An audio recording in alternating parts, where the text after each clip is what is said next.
What's the status of discovery and when do you think what the completed? We engaged in discovery. We tried to propose Ronnie Jones. He said he had the attorney-client privilege. We tried to propose Mr. Basket, the accountant-client privilege. But frankly, I'd like to propose Mr. Basket. And other than that, I'm ready to go to drawing. I had on still you earlier you were going to propose what to do, decided not to do that. I have it. Wow. Definitely like a couple hours. I'll leave that when I need to. No, I probably have still think that like I say, I like to do a set up of discovery schedule. It's a definitely scheduled to be deposition. Yes, I mean between what day and what day, so it gives us an idea when we're going to be doing the prep. All right.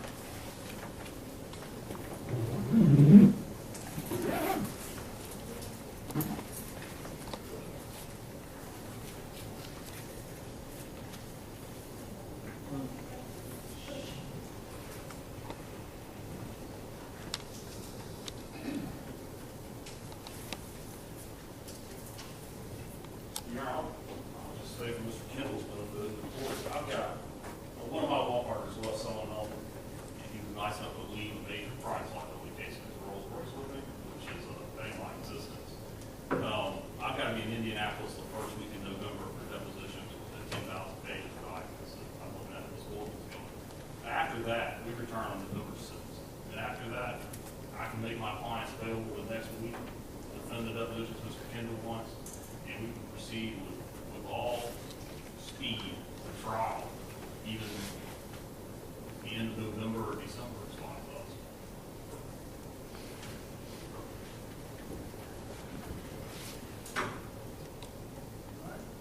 Right, November the 25th and 26th. That's fine with me, Your Honor. Is that Thanksgiving? No, that's Monday, that's Tuesday, Wednesday, Thanksgiving, not the third. We do it the week after. Your Honor, I'm continuing legal education somewhere on the week after that, in the review. Yeah, Washington County regular from the court that week, and look like they got a major medical malpractice, not medical malpractice case trial, fairly major road wreck case trial. That week, and then the next week, I've got a medical malpractice case set to try.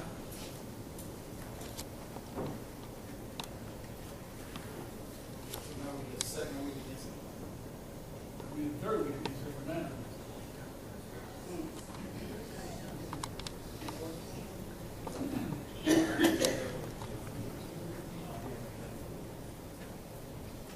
December 15th and 16th. That's fine with me, Your Honor. Yes, sir.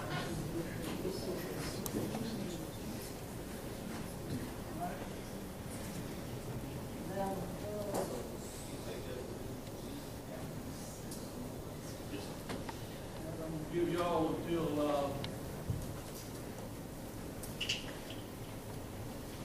November the 26th to complete all depositions and all discovery. November 26th. Yeah. If y'all wanna have, if y'all can't agree on it, you got to fuss and argue about it, then we'll be here on that Tuesday or Wednesday before Thanksgiving and argue about it.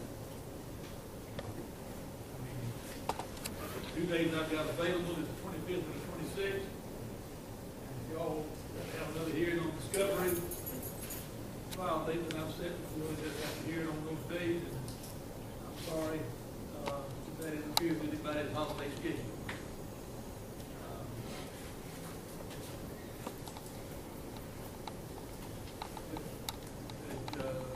Department may be trial case Monday, Tuesday, Wednesday, Friday, and Saturday of Thanksgiving week. Didn't get to go home for Turkey Day. It's in the discretion of the trial judge, I suppose. But we will set it for trial in deference to the request for the 15th and 16th of December.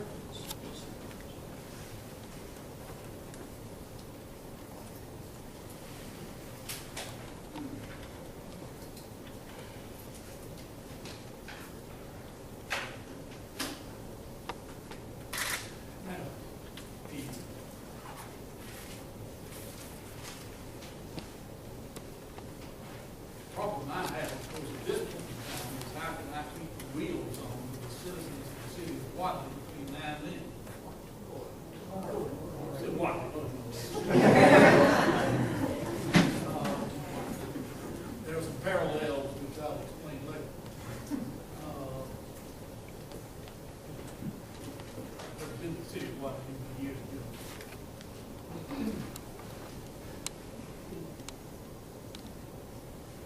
Let me just go ahead with the ruling, and I think you understand what I'm talking about. I do conclude, after this hearing, that the actions taken by the mayor in this instance are in violation of the spirit of my order. But I have to admit that perhaps my order was not sufficiently inclusive of all conduct which might arise. Perhaps my order should have been more specific. Always concerned that we're trying to protect everything that might possibly happen. In fact, my law clerk and I discussed that when we were drafting the order. It's okay, what all can we put in here that would cover what all might come up? And in all of human endeavor, whether it's a forced settlement agreement trying to control conduct in the future or anything else that is an ongoing situation, there's no way to project everything that might come up and which might happen. My intention to include in the order the city attorney, but I have to agree with Mr. Kemble that it was not specifically clear enough to establish that. So, based on hard evidence before this court, I cannot find this Mayor Whipple-Lue in contempt because the order itself is not specifically sufficient as to this specific conduct. I will point out that I certainly could find her in contempt based on her testimony because she took the bid and therefore admitted that she knew Mr. Boone was the mayor, that she knew he hadn't been removed, that she knew her action was an attempt to remove him, et cetera, et cetera, et cetera. So all the admissions she made by pleading the fifth, all those questions would certainly give me sufficient evidence to find her in contempt. But I don't think that would be fair to her.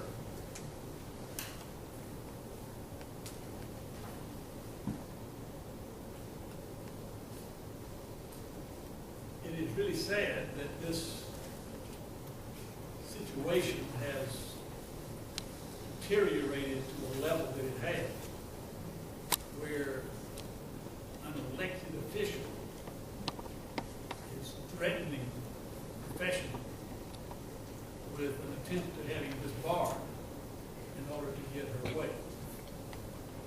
That is not governing. That is not governing. And that is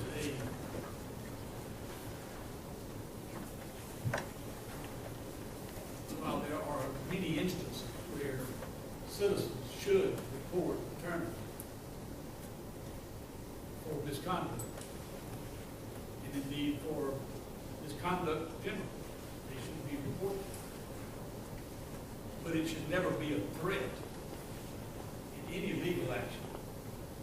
And if you don't do as I say, then I'm going to take that action. That to me is improper. I will today amend my order to attempt to close this gap that I left there last time. I will find as a matter of fact and a matter of law that under the law of the state of Georgia and under the charter of the city of Gordon, Joe Boone is the city attorney. I will add to my injunction that the mayor shall take no action to attempt to remove him without proper vote of the council, with the other provisions of that order remaining in place that she cannot vote unless there is a free tie.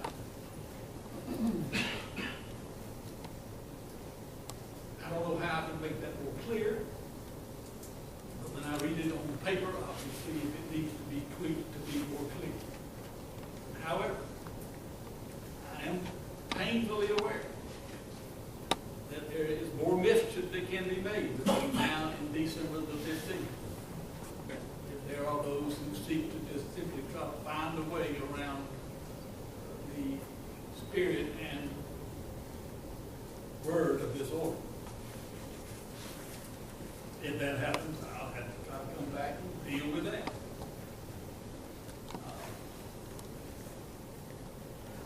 And if we had to deal with it on Saturday, we'll deal with it on Saturday.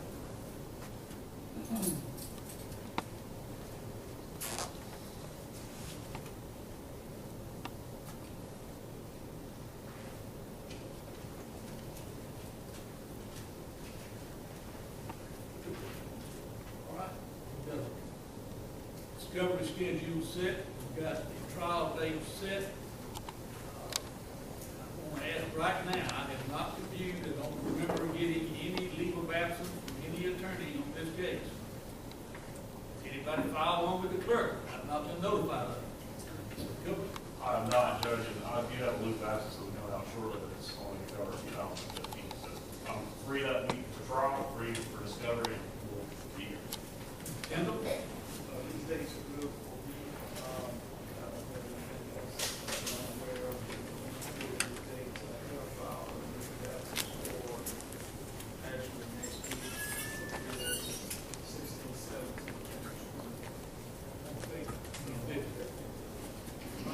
Very well.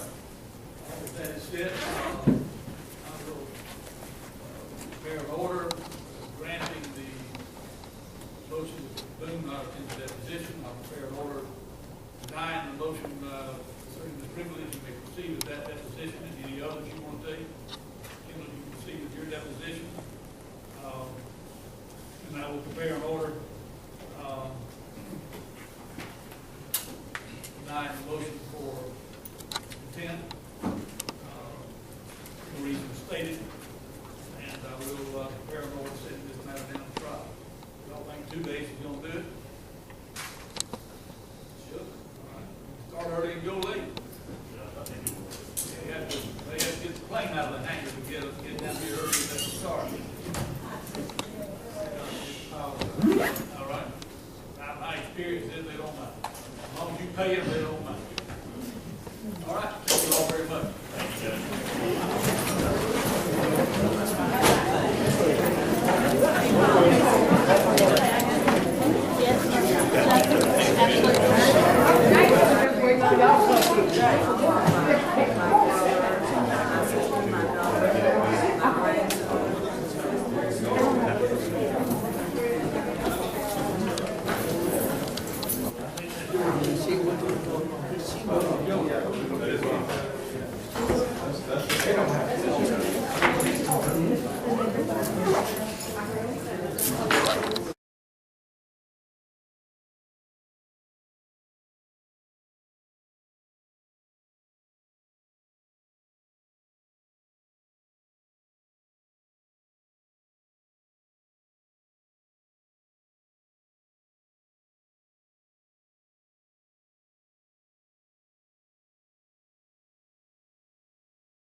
And 2, he essentially dressed her down in court and told her she violated the spirit of his order and she needs to behave until the trial on December 15th.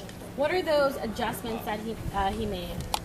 Well, he's officially declared and legally declared that Joe Boone is the city attorney for the city of Gordon and that she should not attempt to terminate his employment without a lawful vote by city council, which is what she was doing. Why is Baskett's deposition so important in this trial?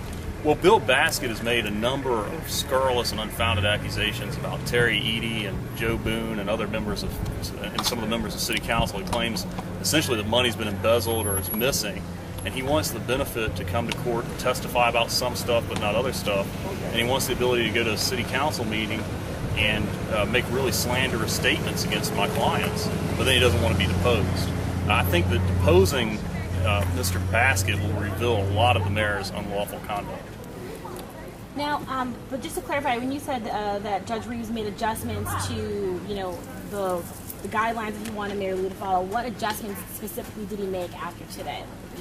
Well, the adjustments that he made is a finding that Joe Boone is currently the city attorney and that his employment cannot be terminated without a proper vote by city council. So that's being added to the order on interlocutory injunction. Did Mr. Boone accept the $22,500? I really don't know. I think he's been paid $20,000, which he was owed. I'm not sure about the other $2,500. It's not something I've checked into. But I do know from reviewing the videotape of the meeting that he never said, if you pay me $22,500, then I'll just go away. That was never what he said, and that wasn't what happened at the meeting. How hard do you think it will be for an attorney to represent the city and the council members with the problems and distinction that they have right now currently? How do you think that'll be a problem? I would not want to represent the city of Gordon right now. I think they have some terrible issues, and I think they have a lot of tension. It's really tragic. But I can tell you that I think that there's nothing that Gordon needs more than a good attorney to help them get through some of these issues and try to maintain the peace and move forward. There's a city that has to be run and citizens that need services, and I think Joe Boone's a fine attorney. I think he'll do a good job navigating to that point. I wish him well on it. How are you feeling moving forward in this case? You're going to trial December 15th and 16th? Right. Well, we're going to start on December 15th. It could go long on the 15th, it could go long on the 16th. Hopefully we can get it done in 2 days, but I'm happy. We needed a trial date, we needed direction, and you're always hesitant to go back to a judge and say, I know I'm a grown adult, but I can't get from point A to point B without your assistance. But this is what we needed, was direction in this case. Can we keep the peace in Gordon up until the 25th and 26th of November when we have discovered in the deposition? I hope so. I hope we can keep the peace. Okay, I'm good. All right. Thank you. Let me Thank you grab so that.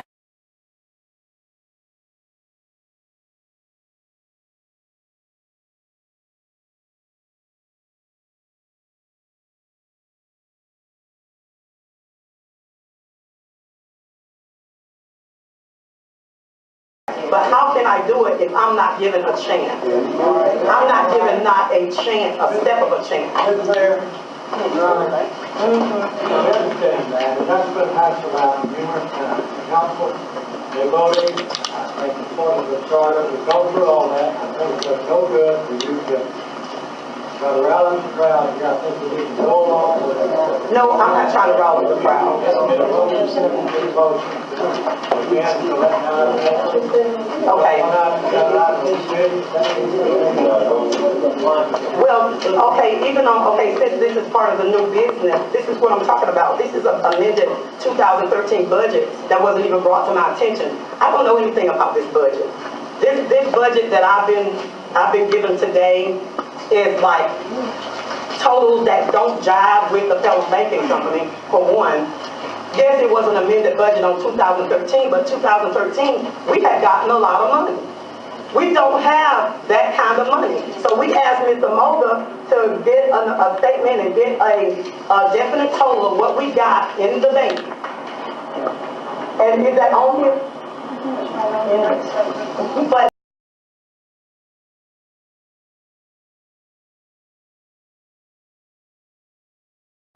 You know, I'm sorry, but I got to tell you that I think the whole instigator of the whole thing, George Wynn, right here, when he ended up,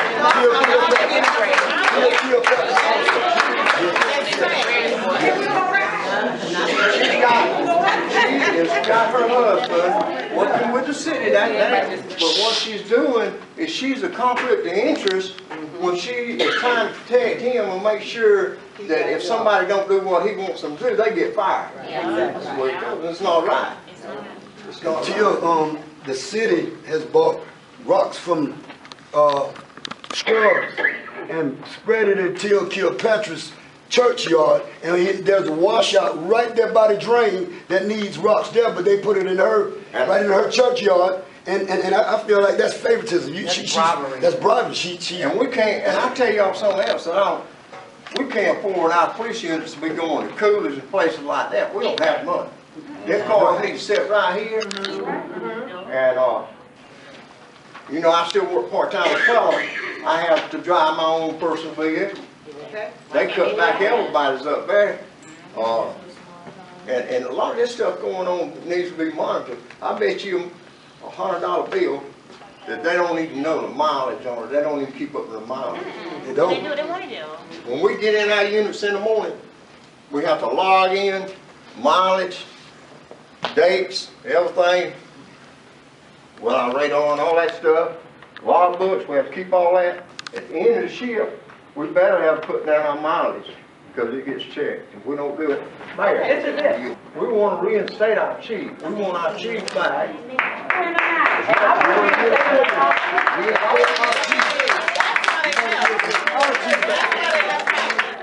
And that's why, exactly, because I was gonna ask that he be reinstated, and that's why I wanted the minutes amended. They know that I was gonna do that. But let me tell y'all, on this thing right here, they didn't really want me coming up in here, because they got me for a criminal trespassing warning over there just because I was trying to listen to the minutes, and then Dorothy comes up in my face and put her folder up in my face really close, but nothing was done to her. But they get me for a criminal trespassing warning just because I'm trying to talk to the council members. And I can't help because Renee walks out every time I'm getting ready to say something, but you know, I can't be a mayor with this kind of cooperation.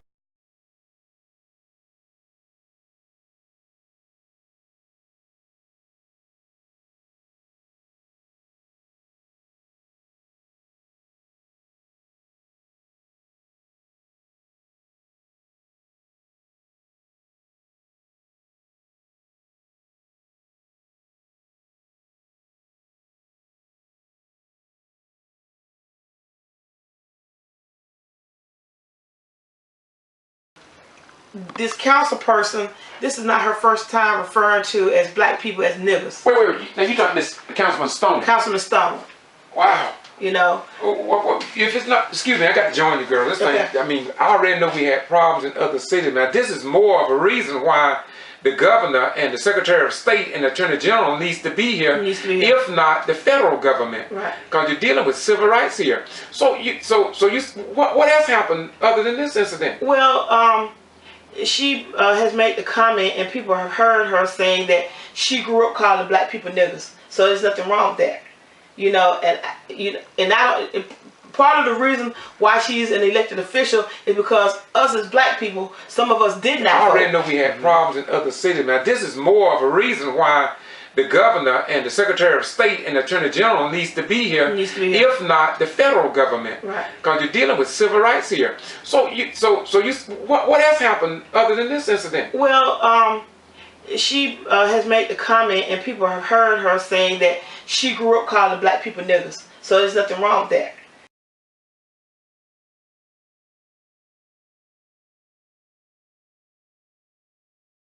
I would like to tell America to take off the blinders. I would like to tell Governor Deal and any of the people up there that we elected they need to take the blinders off and come and see what's going on in their communities. Enough is enough, and that's it. We're not taking it anymore. We're not going to.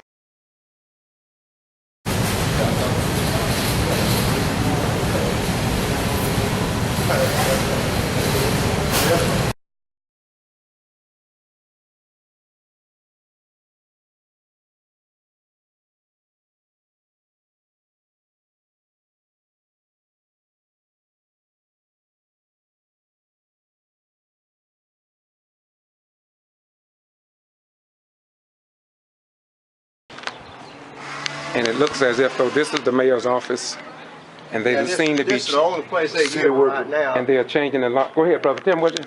Go ahead. Yeah, you know they won't let her in the other offices. They throw her out over there. Right. And they put her in this place office over here. Now they're changing the locks on it. Now where she can't get in there. Wow. Now they canceled the meeting tonight. Yeah. At the last minute. And have you ever seen anything like this before, man? I never. You know they arrested the mayor, though. Yeah, I heard about that. For that disorderly conduct. Yeah. What did she do? You know? I don't know, but you know, disorderly conduct might be anything. That's right. Anything. It's a catch-22. Right. You know, unless you start cussing somebody or threatening violence or something, that's different. But Linda ain't done nothing. Linda did not do nothing. Why you ranking the state officials like the Secretary of State and the Attorney General and the governor? I mean, they got the same problems in Gordon, Georgia. I don't know why we can't get no help. I tell you, I ain't never. I never seen nothing like this before. How was that? Okay, then. Mr. Willie Charles, how you doing? Yeah, he doing his job. Don't take it personal, bro. We How you doing, understand. Mr. Willie Charles? That's right. I'm doing my job. We know, we got you. I hope you find a better one because you're a better man than this. You're a good guy.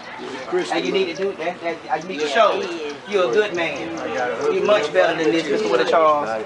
Much better. He's doing what he's supposed to do. I know it, but he's still a better man. And we can't Governor Nathan Deal, Secretary of State Brian P. Kemp, Attorney General Sam Olens. I just can't understand. Nobody in the state of Georgia will come down. And what are they waiting? Are they waiting for people to get violent? It seems like that might be what they're waiting on. I don't know what they're waiting on either. What do you think about it? You ever seen this before? What do you think about this? I've never seen this in my life. What do you think about the mayor being arrested?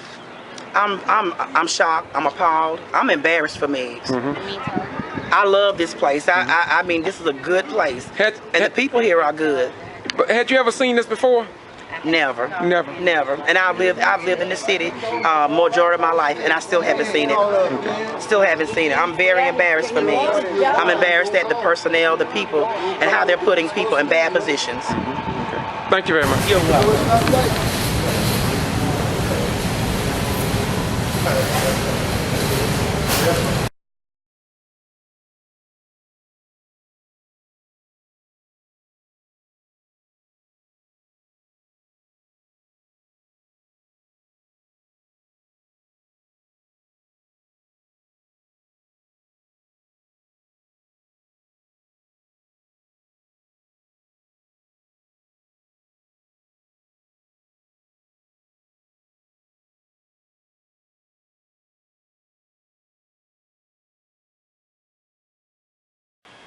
Today is April the 1st, 2014.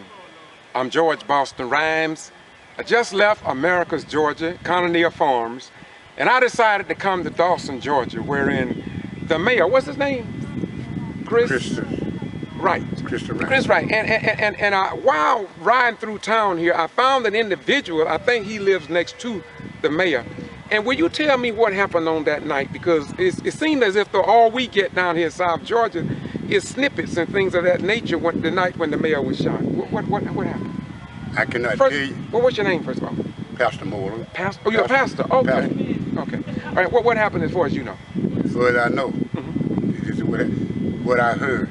Okay. I'm laying in the bed. Yes, sir. I heard shot. Yes, sir. Pow, pow, pow. And I heard ow. Then I heard pow, pow, pow. That's 6 times. Wow. I get up, come out of the door, and my wife come out the door. Out front of the house right there. And I walked out the front with my light shining around, nothing. Went back in the house, got back in the bed. I was laying in the bed, then I heard somebody holler, help, help, help. The third one was low. I got up, again, I said, baby, somebody hollering for help. She said, sound like somebody hit the side. I said, no, that's somebody hollering for help. So I got my light and come back out the house. When I come out this time, I come out the front, went around the side of the house. The fence right there, I shine my light, I said, I know I heard something. Trying to get myself together. So I heard something. You have no little road. And so when I got around there, I kept shining. I saw something dark there on the ground. I had on dark clothes. And I said, hey, who is that there? He said, this me. I said, who? He said, Chris. I said, Chris? I said, what the matter? He said, Rev, I've been shot 5 times.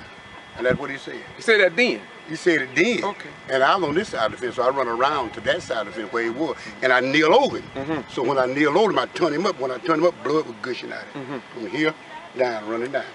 And he didn't want to get up. I told him, lay down, baby. That's what I told him. Then he said, Rev, he said, pray for me. I don't know what he said, pray for me. And God did what he said, pray for me. And I told him I just lay here. Then my wife, I guess she was dialing for the police. I don't know who called him now. Right, okay. A bunch of people doing it. But other than that, for me seeing who it was, I don't know. The young man pulled up. He jumped out of the car and he run there. And he said, I said, the madam been shot. He said, where mama? See, I didn't realize what he was talking about when he said mama. So he ran in the house.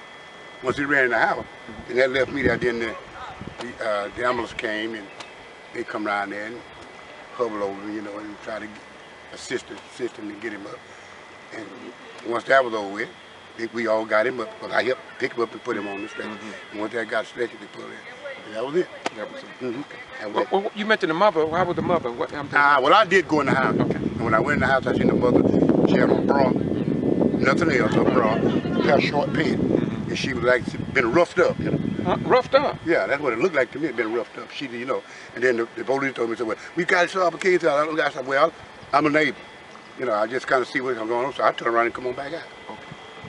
So it was a robbery then? I couldn't. You have no say about that? No. No, you know as a burglar? What? No, I couldn't say about robbery. I couldn't all say you about witnessed what you've already said? All I know is what I heard and what, that's it. What you said. That's it. Looking back on it, what do you think, do you think that anything that you know of, and I know you get what you said, what do you think maybe could have been done differently? Nothing was.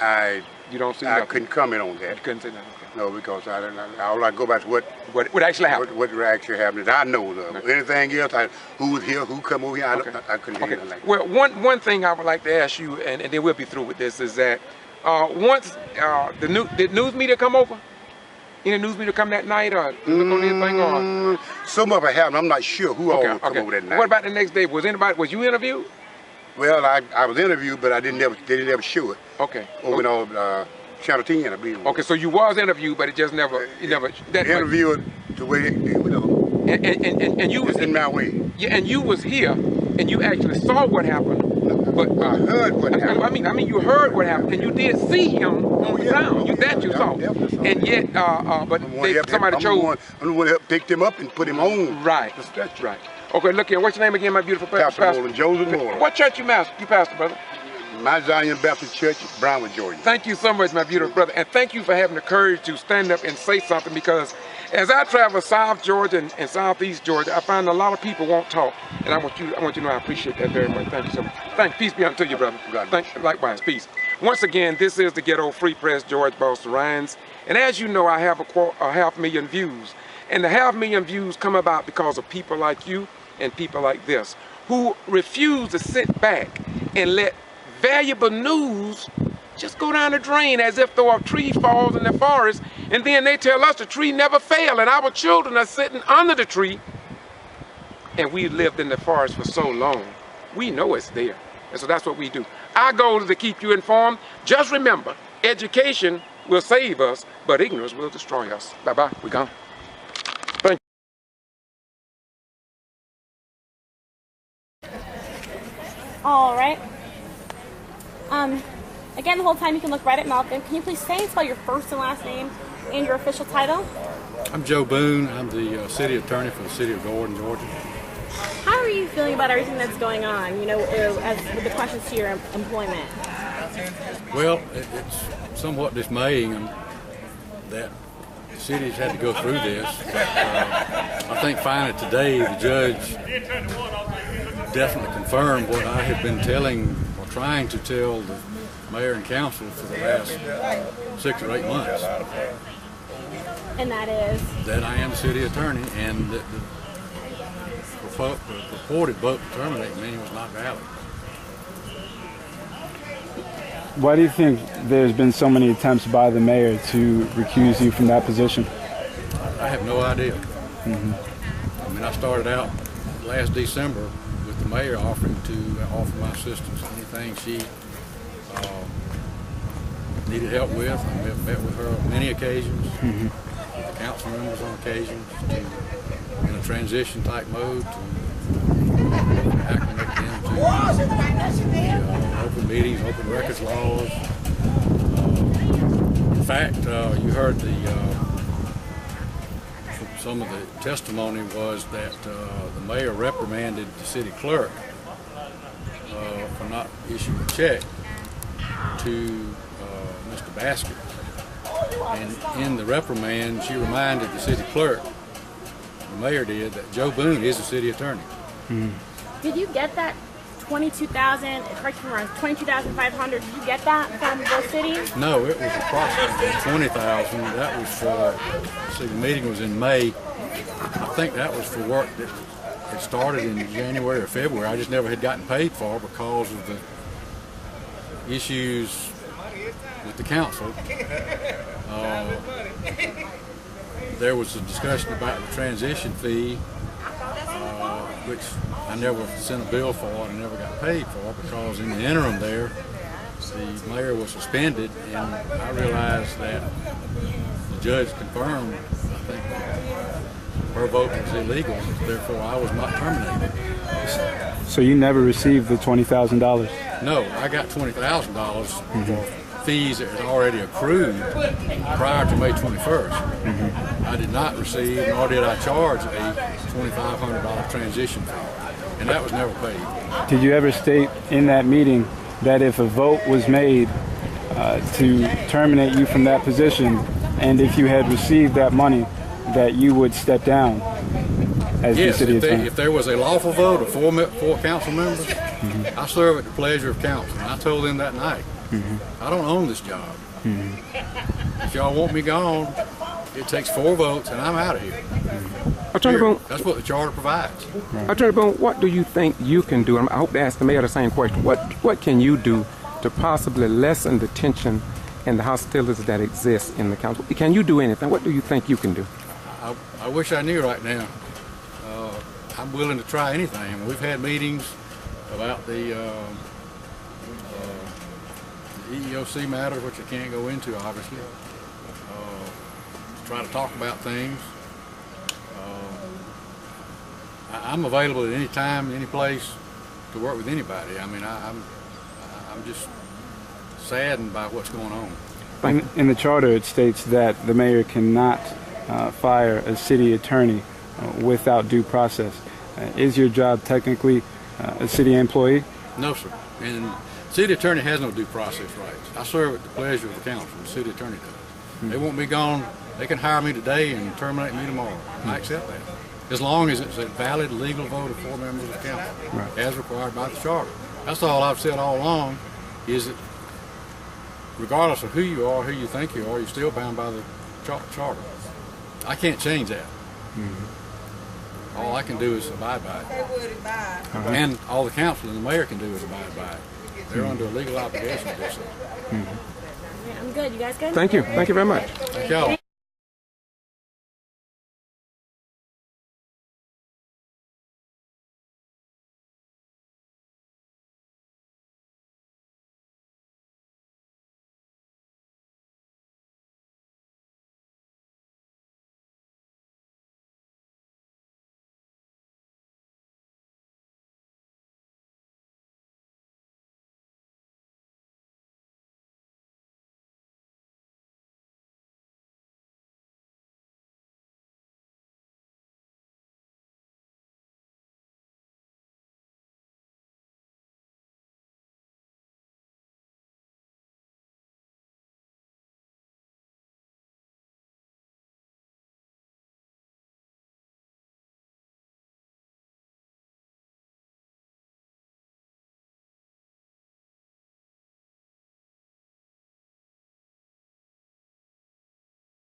Guilty, not guilty, not guilty, not guilty. Repeatedly, unanimous. Oh, this is the Ghetto Free Press.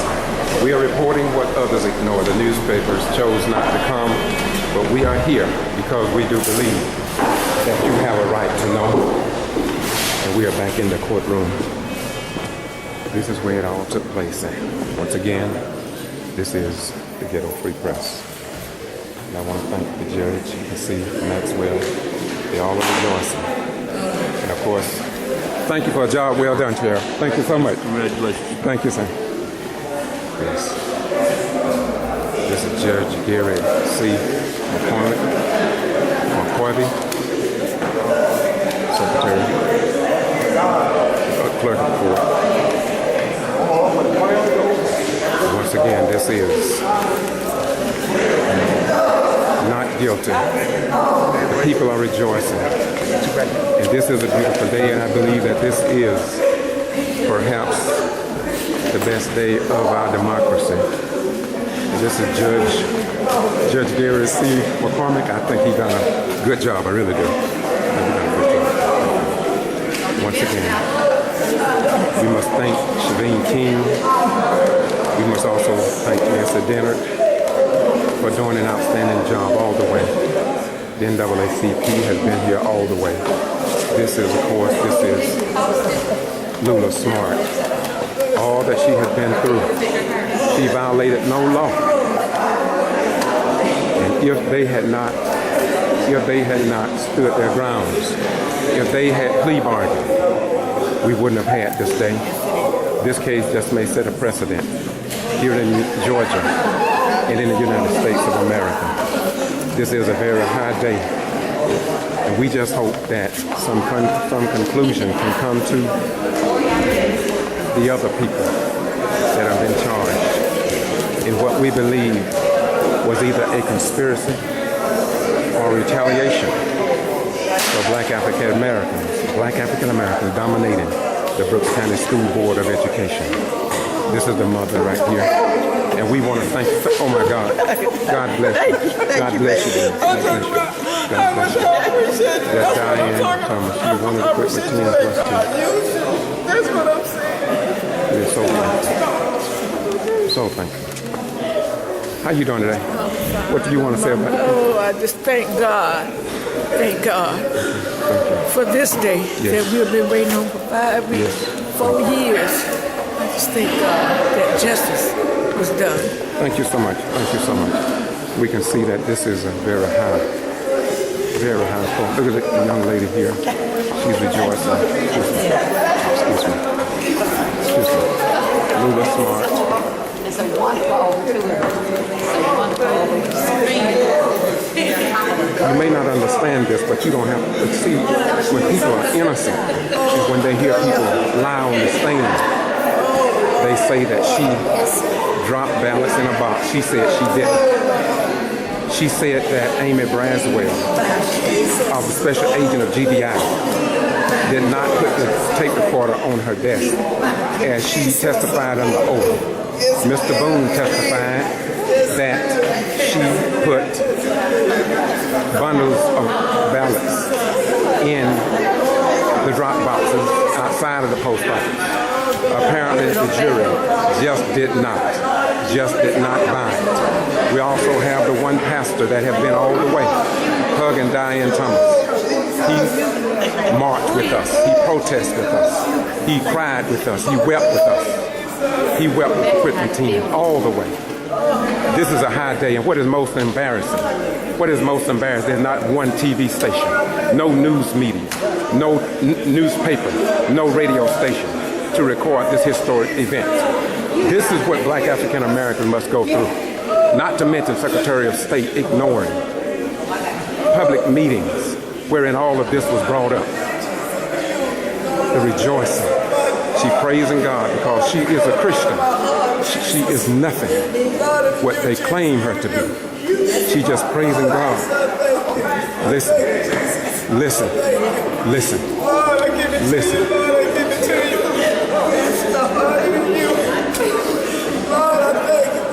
Thank you, Jesus. Thank you, Jesus.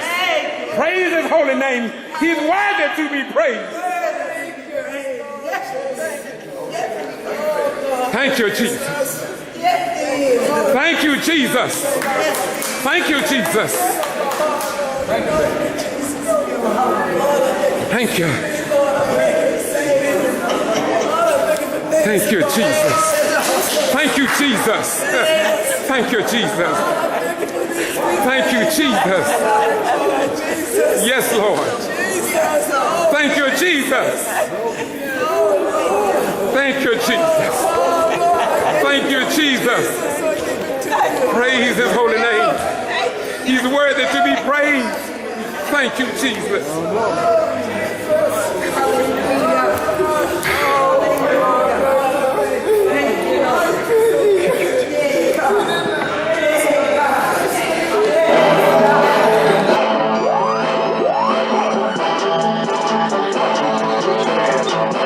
Coleman, the attorney, to step down. We don't need him. He's a good He's all been. We need someone out of Thomas County attorneys, you know, and that's one thing. But I'm asking for the firing of the city manager. She doesn't live here. Right. And she's, you can't get anything, you know.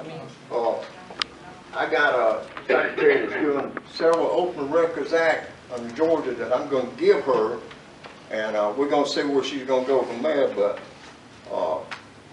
I'm not satisfied with the way it's going, and I see most of you are. No, it's not right. We're not satisfied. She don't give us any But I mean, satisfaction. when the mayor is in charge, the mayor's an elected high official. Amen. Isn't that right? Yes, sir. She's a high official. And they should give her respect. She won by a fair election, and they should give her respect whether they like her or not. But they turn around and get up and walk out and leave all us in here with a lot of questions that we'd like to ask. Okay, so what's that telling us? They don't care. They don't care. They don't care about that. I want to tell you what happened to me. I went into City Hall and I asked to be on the agenda. The city manager, or whatever she is, she says, what do you want to talk about? I said, I want to talk about Officer Ross being fired, the chief. She says, that's personal. You can't talk about that. I said, well, are you going to let me be on the agenda to talk? And Renee, the other clerk, says, you want me to take care of him? I'm like, Oh my God. I'm like, and the city manager says, you trying to start an argument? I said, no, I just want to speak at the council. My right, First Amendment. Our rights, our civil rights. They violate our civil rights when they don't let us get on the agenda, when they don't let us speak. And we all try to do it in an orderly fashion. And it's not right. Everybody, that's what we elect them for. Hey, we want to say, you know, we want to come up and say, well, you know, this or that ditch down there is not right, the road's not right, so-and-so's not doing his job. Can y'all look into it or something like that? Well, and so my advice to you, if you voted for her, Linda, the mayor, when you go in City Hall, you better take somebody else with you, because what they tried to do was intimidate and get me in the point that they was going to call it a hostile thing again. I know what I'm talking about because I've been in law enforcement. I've seen where it was going. I turned around and walked out. Officer Rawls, the chief there, went up there, tried to get on the agenda, flatly refused him. What did I tell you? It was full or somebody else? That's what she told me when I tried to get on. I tried to get on the agenda. She told me it was full because I wanted to talk about my dismissal. She told me that I could. The council wasn't going to listen to me in the first place, so she wasn't going to let me on the agenda. So I'm like, well, why won't they listen to me? She said, then she goes on to say that we're not going to hire you back anyway. You haven't been here 60 days. I said, well, that's why, Renee was terminated, and you told her that she had 5 days to appeal it with the council, and you all granted her job back. So I feel like I should be at least heard and be granted mine back as well, because I knew I haven't done anything but done my job.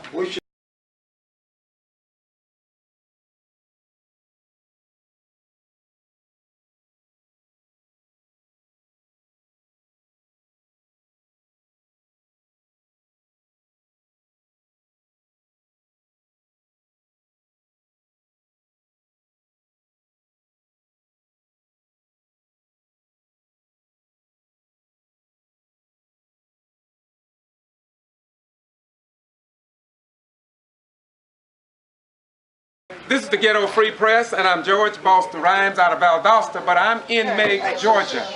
And what I'm trying to do is to highlight what is going on over here with the mayor, Linda, her brother. Am I correct? Correct. And what happened to you at the meeting the other night, my brother?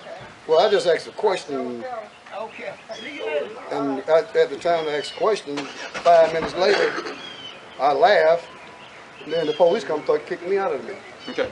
And were you given this document, something, this is heard, but was you given a document like this?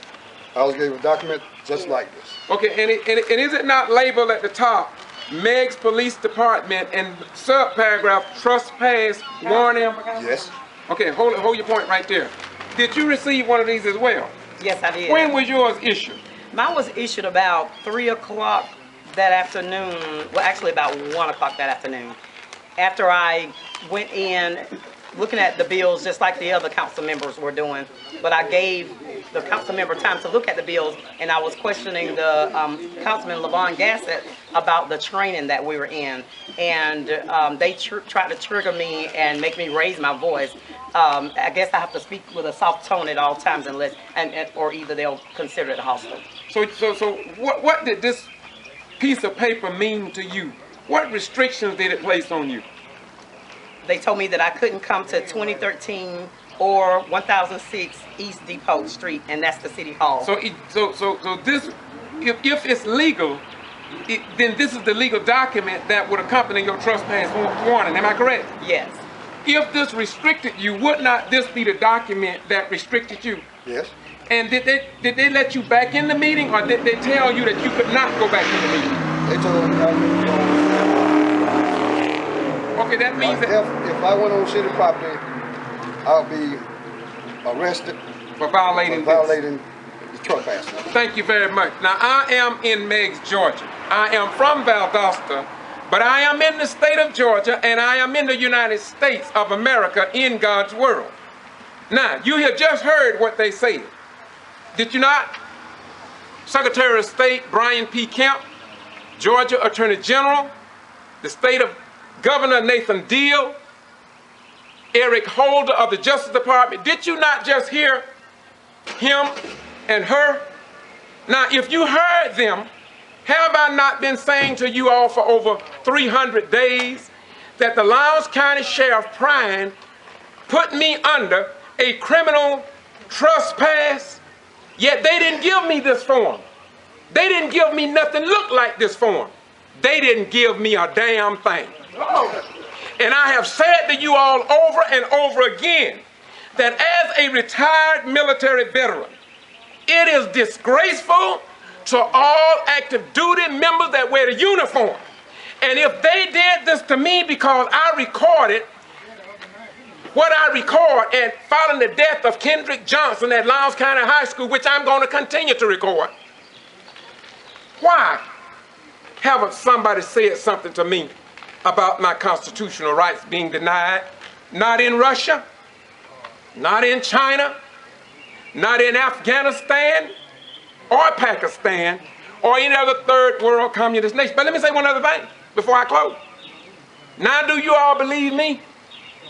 I told you that many of our boys and girls in the black community have been given these damn things, and they hadn't violated no law. And then y'all say we black folks are criminals. Poor white folks are criminals. It's not that they are criminals, it's that you have another agenda. But God, through his love and his power, just let me connect up with these two people. They're not the only ones. There are others in Valdosta that has been given a criminal trespass, but they didn't get this document. Now, Governor Nathan Deal, Eric Holden, Georgia Attorney General, may I ask you an intelligent question? May I ask you an intelligent question? How can Thomas County have this document for the people they give a trespass 1 and 2, but Lowndes County, Georgia, don't have it, or they didn't give it to me, and others they didn't give it to? So is Georgia a state of laws, or is it that they just do what they want to do based on the Dred Scott decision of 1857 that was approved by the United States Supreme Court, which said that no black man had any rights that a white man had to respect? And they returned Dred Scott. Dred Scott was not a slave, but they put that Negro right back under slave under that law. Is that what you all trying to do again?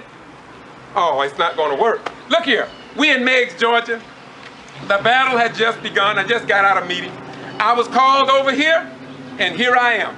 The Ghetto Free Press, I'm pressing it to the minds of the people because ignorance will destroy us, but information can save us. My beautiful brother, keep on in the fight, my beautiful brother. You said you was a man among men. You proved that last night by not getting Rudy after they had given you this, and it's recorded. The whole world is gonna see what you did to get this trespass warning. And it wasn't nothing because there was other people in the audience who made more noise than you, my brother. Right. And Jesus said in Galatians 6 and 7, for God is not mocked, for whatsoever a man sow, that shall he also reap. And St. John 8:32 says, and you shall know the truth, and the truth shall set and make you free.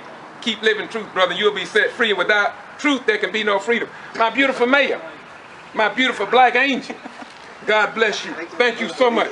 And one day, the God of our salvation will make you victorious because it is written. And as it is written, so shall it be done. Amen. And all the church would say, hey! Amen. Amen. Thank you so much. This is the Ghetto Free Press. Bye-bye. This is the Ghetto Free Press, and here's an interview. What's your name, brother? My name is Calvin Eason. Okay, Mr. Eason, can you tell me, first of all, what did you think of the meeting tonight? I think it was absurd. I think that here they give the mayor doesn't know anything. Just like all of the paperwork on the minutes, the bills, she knows anything. She don't know anything about it. Everything that was brought to her was new to her. She never gets a chance to know anything because, just like she said, she been locked out. They've taken the keys from her. She don't even have an office. So at this point right here, everything that comes in the city council is new to the mayor. So for her, if she would have just went on and signed those papers, she wouldn't know what she was signing. Is that correct? Exactly. She wouldn't know what she was signing because the mayor pro tem signs everything. And I'm glad that she didn't sign it and she passed it on to the mayor pro tem, the one that's been signing everything in the first place. Well, what do you think about when the meeting first started? Don't you think it was running real smooth and peaceful? I thought it was real smooth and peaceful. Yes, I thought everybody was on the same page. I thought everything was going to be, was going to go smooth. But as it progressed, it got a little bit worse. Yeah. Well, why do you think that they have made it so difficult for people to get on the agenda? The white Caucasian brother, do you know his name?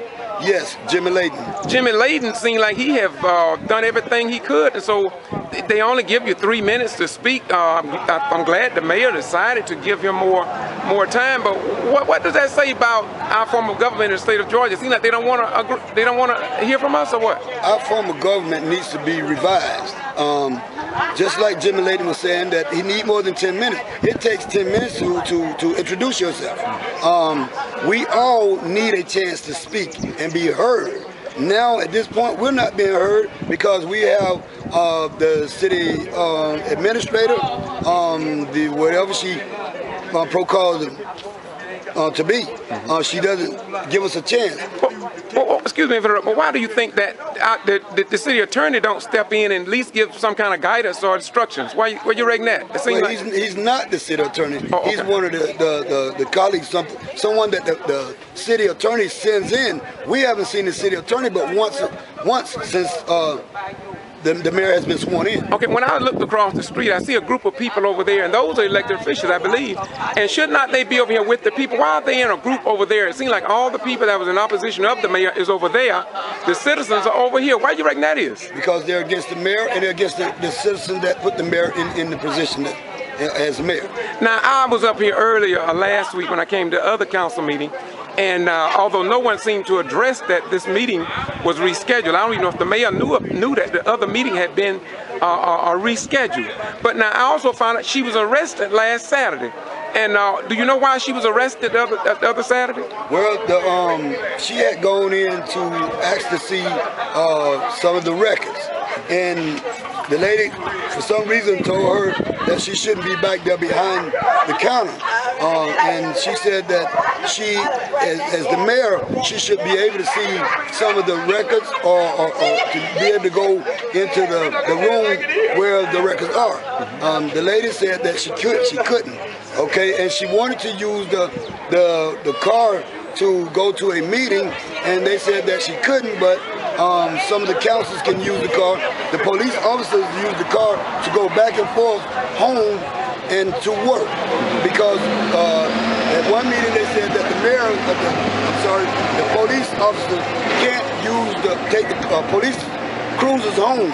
So in turn, they came up with another avenue to be able to get back and forth. So they started using the Mercury Marquise or the Crown Vic, whichever it is, to go back and commute back and forth for themselves. Okay, I got two. That's the president of the Thomas County NAACP. We have her here today. Thank you for being here, sister. Okay. And we can see the NAACP is at least in a representative. They are here to hear a little bit of what's going on. Now, let me ask you another. It's two questions I want to ask you.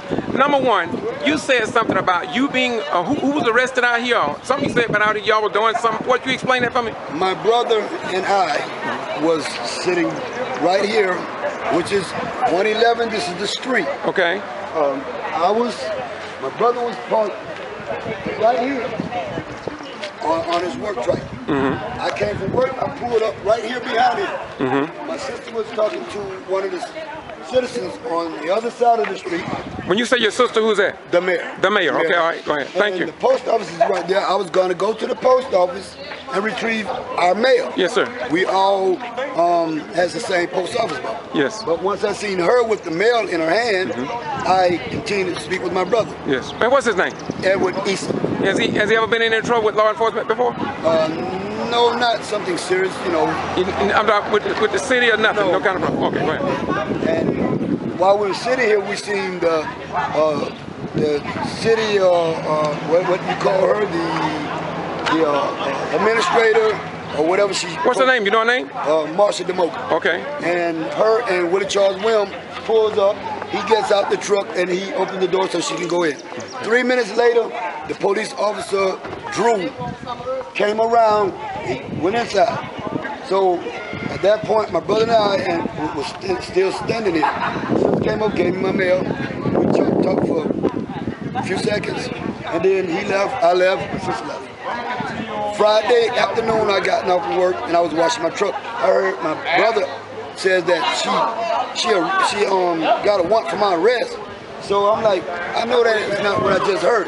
So I walked across the street and I asked my brother, who took a warrant out of you? He said, Marsha DeMoka. I said, why did she take out a warrant on you? He said, she didn't just take a warrant out on me, she took one out on you too.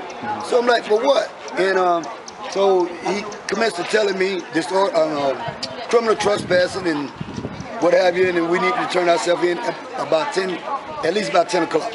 And so this is when we found out we was being arrested. I mean, we had a warrant.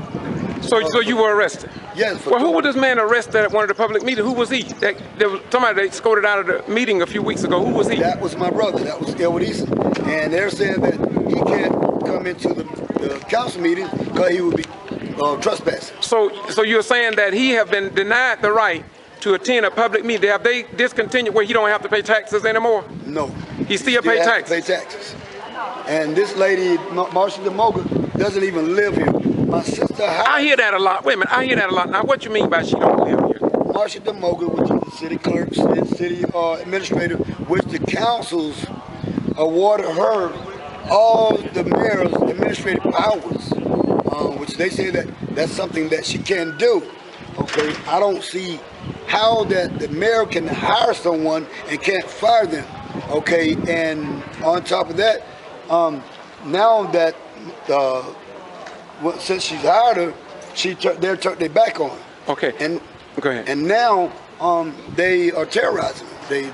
Okay. Let me ask you one other question.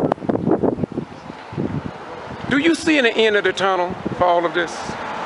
Do you see any daylight? It needs to be, but at this point, until the mayor gain control or get some kind of control of our city, I don't see anything happening. Do you think she should be forced to get control, or do you think that somebody in the state of Georgia should step in and ensure under our form of government everybody has a boss? So it seems like somebody ought to come in here and straighten this out, because after all, the people here probably think it's just Meg, but they got the same thing in Gordon, Georgia, Davisboro, Georgia, Dawson, Georgia got some problems, and other mayors have called me, and so it seems like this is a pattern in practice, and there's maybe other people need to come in and look into this situation. Yes, I do. I feel like there should be someone out there that knows the city charter and the form of government that we're under, that can come in and at least give some kind of advice to the mayor. Everyone that the mayor tries to reach and try to find out what's going on and how can she find out what can she do about the situation. Everybody tells her that she has to have an attorney. And just as well as... Well, okay, let's bring it into a close. Let's close it out now. But I really want you to respond to, I keep forgetting his name, the white brother. He talked about asphalt, and they made it seem as if though the council members on the end, on both ends, seemed to believe that he didn't have any justification for complaining about asphalt going down, and the city did not violate any law. What do you think about that? Well, the thing about that is, they're talking about the washout. When it rained, and when it's cold and it froze, all the pipes burst. Well, the water ran down her way, but did not wash out her driveway. It washed out the drain pipe, but they put the asphalt in her yard, in her church yard ground, and didn't fix the drain pipe. Now, to this day, that drain pipe still needs some asphalt there. Well, my question to you is, how do you know what you're saying is true? Because I work for the city of Meigs, and I know that's what they done. And she pretty much said that they did that because the washout, the water washed out of her parking lot. But that's not true. The water washed down to the drain and washed the drain out. They put the rock there for whatever purpose they, feel like they put it there for. I feel like for bribery. Well, can I ask you another question? Why is it that, why do you feel, this is the Ghetto Free Press, I'm on East Marshall Street. You have heard an individual here in Meigs to talk about something with somebody. What would you talk about at council meeting? Then show us what you're talking about. What you say at council meeting? This is private property. This is a church, one of the councils. This rock here is been paid for by the city of Meigs, and we can't go on private property. I work for the city of Meigs, which I was dismissed, and this rock is very expensive. Been poured on private property.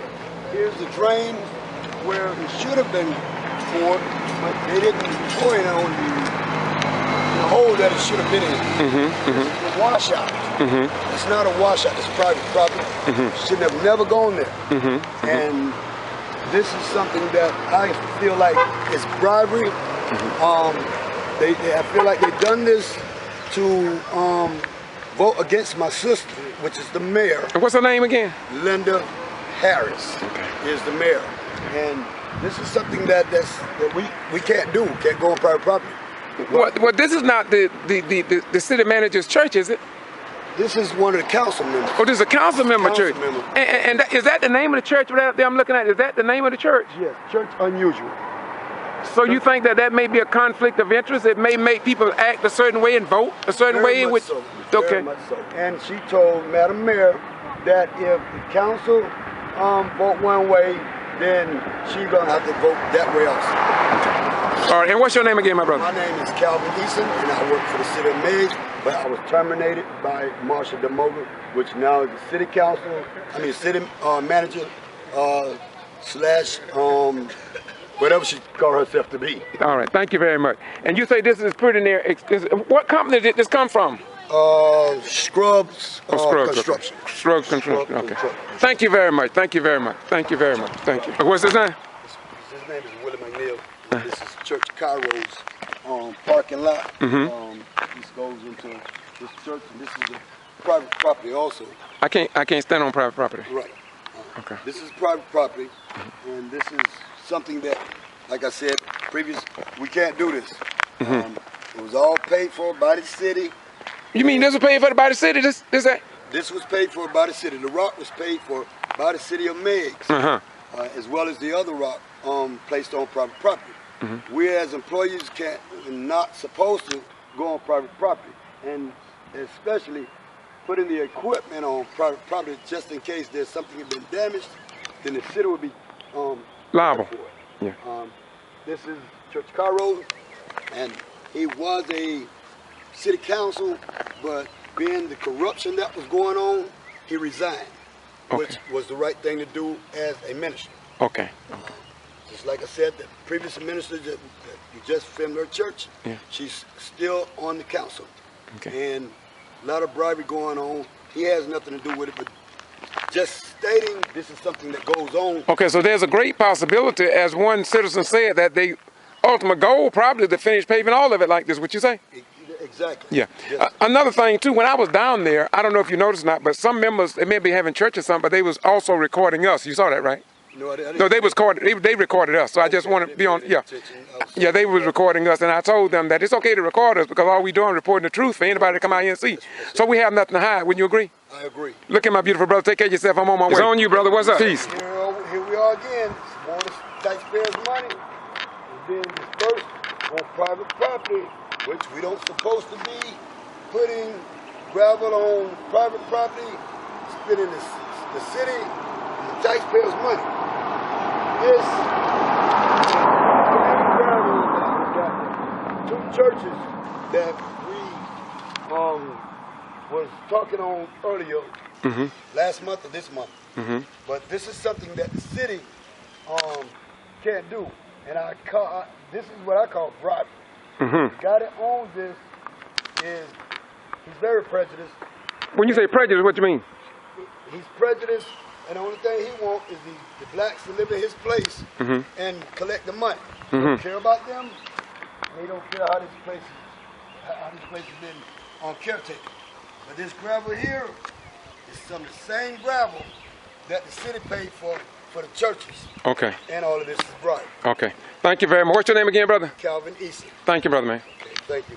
Once again, I was up there at the what's supposed to be a city council meeting, and the brother, the white individual, what's his name? The brother told, what's his name? The white guy? Jimmy Layton. He referred me down here. Used to be the chief. Yeah, thank you.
Wait, Malcolm, can you hand her mine too? Thank you. Mary, do you mind holding? Really? Okay. Thank you. All right, and if you guys can hold those mics a little lower for us, please, that would be great. Okay, appreciate it. Mayor, how are you feeling about the result of today? Wonderful. And can you tell us why you were pleading the fifth to several of Cooper's questions?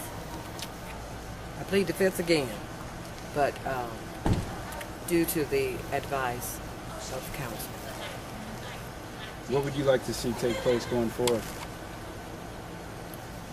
That we all can agree and come together and work together in the unity of love, peace, and tranquility, which is peace. What were some of your reasonings for wanting the city attorney to no longer hold that position? Well, one, and I'm really not anti, I want you all to know that I'm not anti the attorney, but he's never reached out to assist me. And as stated, I think of this as the welcome wagon. When you have a neighbor move into the community, you open up and reach out. Well, that was never given or done for me. Madam Mayor, what can you do to lessen the tension or to make it better in terms of the council and your relationship with the attorney? I asked him the same question. What do you think you can do?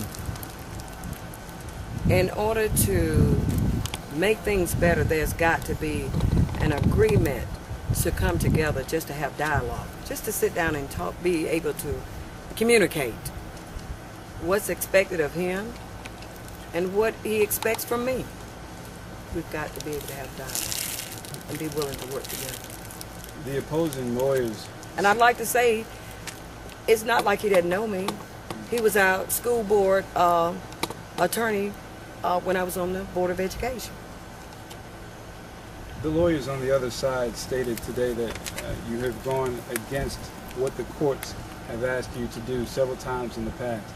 Would you like to respond to those assessments and allegations? Well, let me answer that. That's categorically untrue. Mayor Whipple-Lue has never gone against what the judge has ordered. If that had been the case, then he would have found her in contempt, which he specifically did not find her in contempt. And I might add that I heard some of the comments that the lawyers made, and we disagree with those as well. The judge did not dress her down.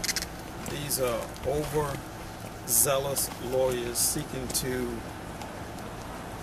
revise an election that has already occurred back in November of last year. They're seeking to redo the election, which we won't stand for, and all of this with these contempt motions,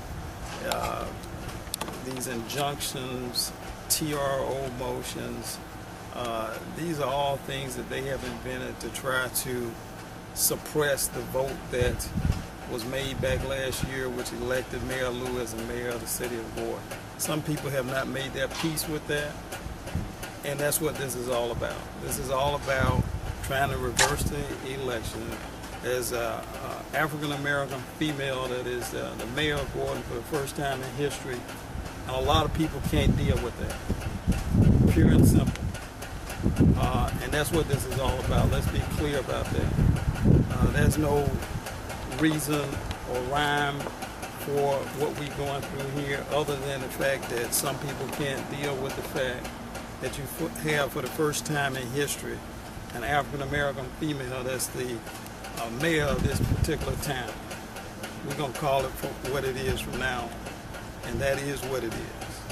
It's far too late to reverse any election, so what needs to be done for there to be some sort of peace or an understanding from both sides between now and the trial date and going forward? Well, we didn't file this, they did. So for there to be a peace, they need to withdraw their complaint, dismiss it, there'll be peace. All of this is a big futility. There's nothing that, even if they were wildly successful, there's nothing that they could do to keep this mayor from running again if they're successful in removing her from office, which is apparently what they're attempting to do. There's nothing that this judge can do to disqualify her from running for office again and getting re-elected again. So this is all a big charade, a big futility, a waste of everybody's money, time, etc. Mr. Kendall, as a recap, so what happened today? What motions did you file this morning, and what were the results of those? Well, we filed two motions to prohibit certain things from happening with regards to depositions. Number one, we filed a motion to prohibit Mr. Boone from attending the deposition of the auditor that the city has hired, Mr. Basket. They essentially withdrew the request to have him present, and therefore the judge granted our motion to prevent Mr. Boone from being present. The second motion was a motion to protect Mr. Basket from having to disclose confidential information that would be privileged based upon the accountant-client privilege that's recognized in Georgia. And the judge found that Mr. Basket didn't have a client, or alternatively, he had waived, or the city had waived the accountant-client privilege, and therefore he would have to answer any questions that Mr. Cooper or the plaintiffs put to him in a deposition. That's what was decided there. And then they filed a motion for contempt on the mayor because she sent a letter to Mr. Boone regarding his continued service as a city attorney. The judge denied their contempt motion found that his previous order was not sufficiently clear, he amended the order to explicitly state that Mr. Boone is in fact the city attorney. And I'm here to state that we're going to forthwith appeal that order just like we have every other order that he has signed in this case. So we will be appealing that order just like we appeal every other adverse order that he has entered in this case. Was you surprised about the judge not understanding possibly your appeal up to the Georgia Supreme Court? Was you? Well, he was just simply uninformed as to what had happened. When we appeal, we don't necessarily send the judge a copy of the documents that indicate that we are appealing. So he was surprised and didn't know the status of what had occurred with his previous orders, and I simply enlightened him that he was in fact on appeal with his previous order up to the Georgia Supreme Court. Great, I'm good. Anything else? Anyone? We're good? Okay. The judge called the mayor vicious for a bar,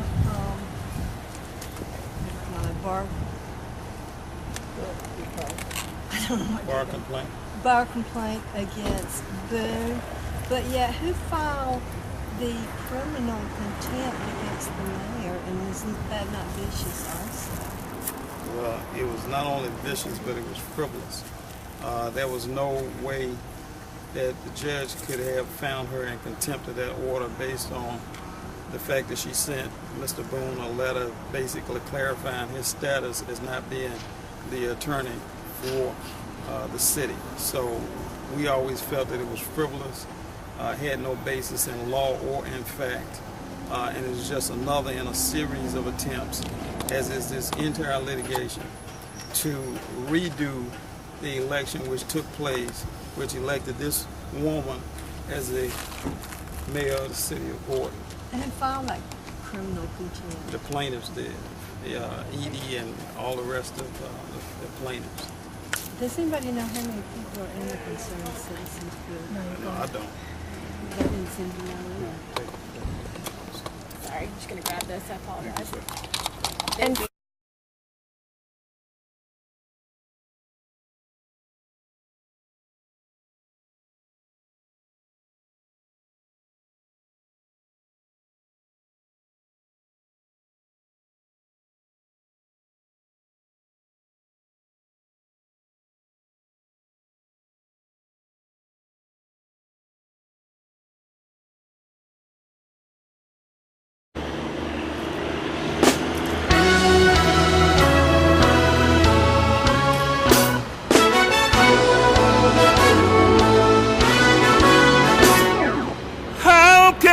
do me. This is a miscarriage of justice in the state of Georgia that cannot be overlooked. The Secretary of State and the Governor have made it very purposeful that they will send the message that if you are African American and if you run for office, and if you honestly win the election, you will be punished. The Governor, the Secretary of State are trying to intimidate and suppress the African American vote since they know if the 400,000 registered African Americans in the state of Georgia that did not vote in the last election cycle come out and exercise a right that people have died for, the right to vote. If the African American community and all people of color exercise their constitutional right to vote, it will mean the demise of this white privileged aristocracy here in Georgia. That is not American. That is not worthy of the state of Georgia. This prosecution is a travesty. The prosecutors, the Secretary of State, the Governor should be called out on what they have done to these women and called to publicly apologize for the 4 years that they have put them under this scrutiny and this character assassination. So that's how I feel about today. Thank you very much. This is the Ghetto Free Press, just keeping it real. Once again, I want to appreciate you. You are a prime example, in my most humble opinion. While we cannot hate one another because of the skin color, it's not about skin color. It's about what is right and wrong. I think perhaps that Jesus put it best, and I put it in my own words. Want for your neighbor that which you want, and have for yourself and your own children. Thank you so very much. Thank you. Amen. Thank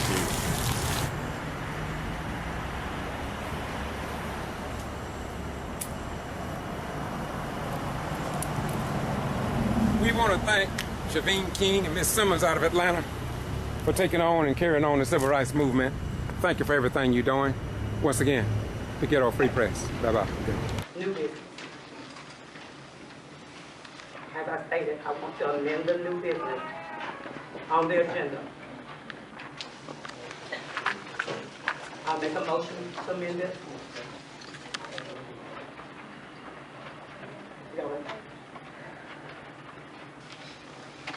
So y'all don't want to amend the minutes?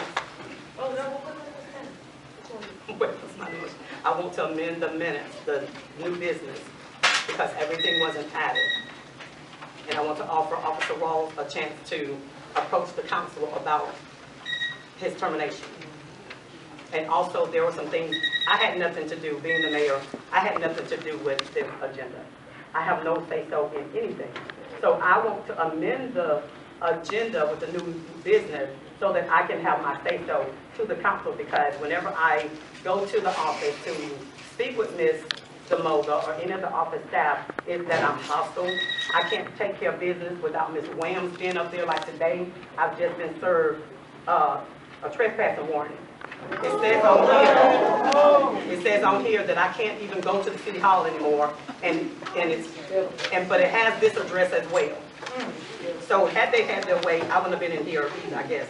But I just want to amend the minutes so that we can be heard today, because I think that we, as citizens and mayor, we need to be heard. So we have a motion. Do we have a second?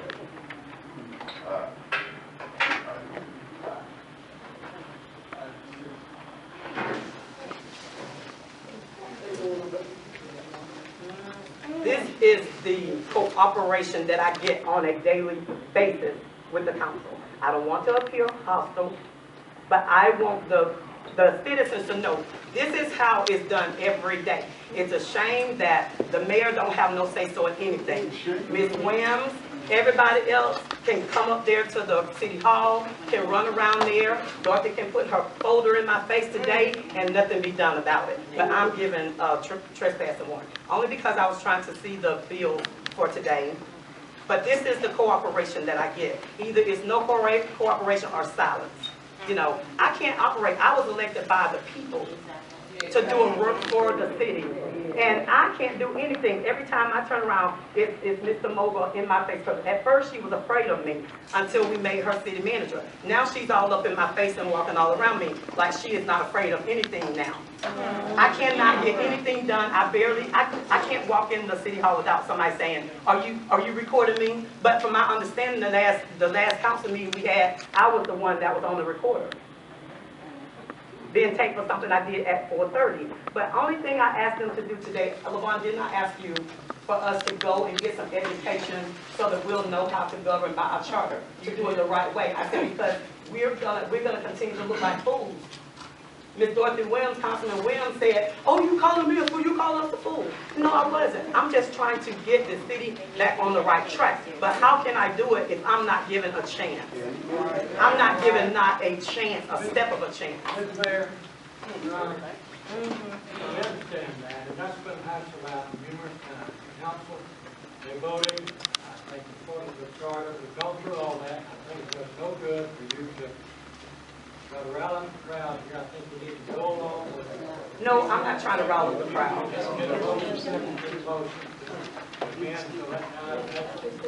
Okay. Well, okay, even on, okay, since this is part of the new business, this is what I'm talking about. This is an amended 2013 budget that wasn't even brought to my attention. I don't know anything about this budget. This budget that I've been given today is like totals that don't jive with the Felon Banking Company, for one. Yes, it was an amended budget on 2013, but 2013, we had gotten a lot of money. We don't have that kind of money. So we asked Mr. Mulder to get a statement and get a definite total of what we got in the bank. And is that on here? But this doesn't really jive with the 2013.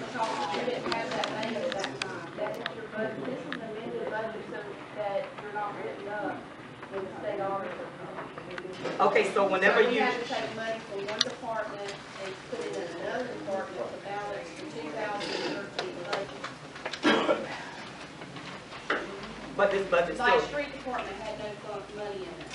They had nothing budgeted, but there was money in the street department. So we had to balance the budget for 2013 so that the auditor can come in. This is done all the time.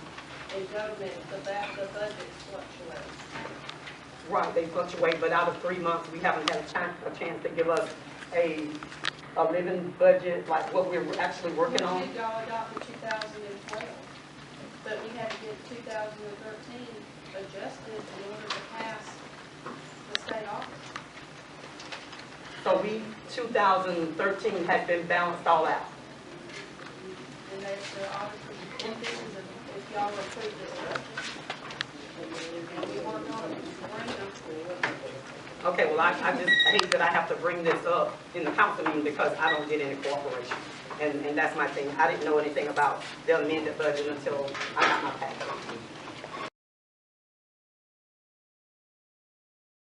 It's been so long ago. No, we're not finished. Well, we don't have to go. If y'all want to stay in here, because from this point on, we need to do something. Nobody said that. Oh, yes, sir? Oh, yes, did you second the motion? I second it.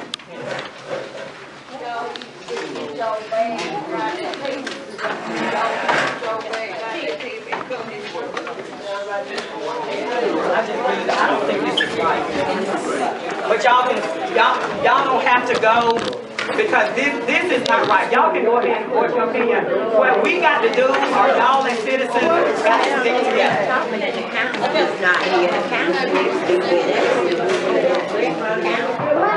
I've never seen a city council meeting operate like this I don't before. understand how we allow the city attorney to control our meetings.